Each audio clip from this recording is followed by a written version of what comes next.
भूतों की दुनिया। होली से एक रात पहले गांव रंगपुर में ढोल की आवाज गूंज रही थी। बच्चे रंग और पिचकारी लेकर इधर उधर दौड़ रहे थे।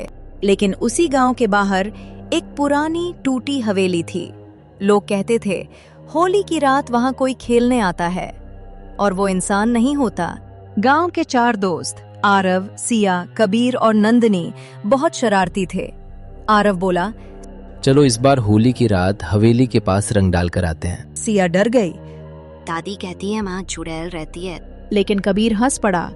अरे ये सब कहानियां हैं।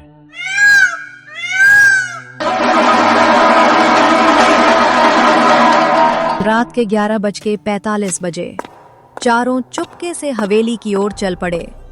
हवा ठंडी हो गई।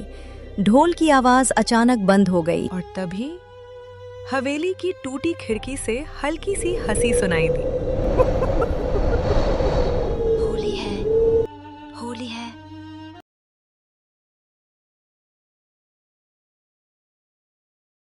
जमीन पर अचानक लाल रंग के पैरों के निशान दिखे, लेकिन वो रंग नहीं था।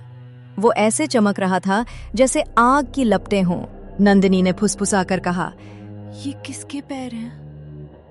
तभी सामने से एक औरत दिखाई दी।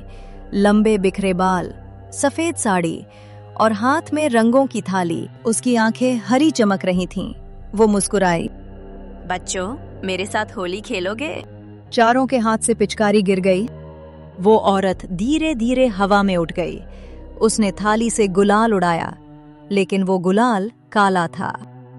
जैसे ही वो रंग जमीन पर गिरा, सूखी घास जलने लगी। आरव चिल्लाया, भागो!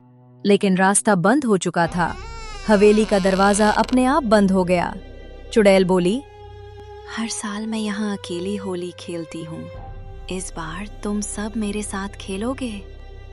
उसकी हंसी गूंजने लगी।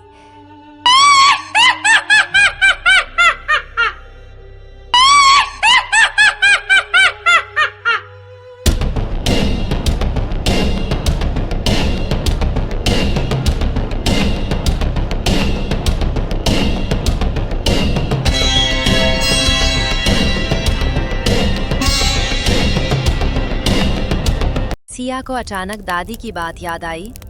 सालों पहले इसी हवेली में एक दुल्हन रहती थी। होली वाले दिन आग लग गई और वो जल गई। तब से वो हर साल रंग खेलने आती है। सिया ने हिम्मत करके कहा, हम तुम्हारे दुश्मन नहीं हैं। हम तुम्हारे साथ सच्ची होली खेलेंगे। चुड़ैल रुक गई। उसकी आंखों की चमक धीमी पड़ गई। नंदिनी ने अपने बैग से गुलाबी गुलाल निकाला। वो धीरे से बोली, ये खुशियों का रंग है। उसने चुड़ैल की तरफ उछाला। काला धुआं अचानक सफेद रोशनी में बदल गया। चुड़ैल का चेहरा शांत हो गया। अब वो डरावनी नहीं लग रही थी, बस उदास लग रही थी। उसने धीमे से कहा, मुझे बस कोई याद करे, डरे में ही। और फिर वो हवा में घुल गई।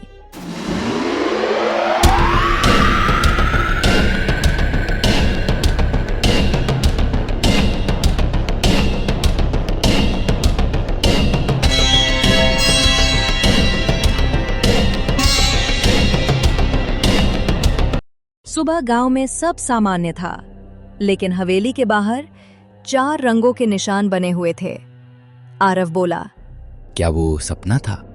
सिया मुस्कुराई, शायद। लेकिन इस बार किसी को डर नहीं लगा। और तभी हवा में फिर वही धीमी आवाज आई, होली है। चारों ने एक दूसरे को देखा। इस बार वो डर नहीं रहे थे। कभी कभी डर के पीछे दर्द छुपा होता है।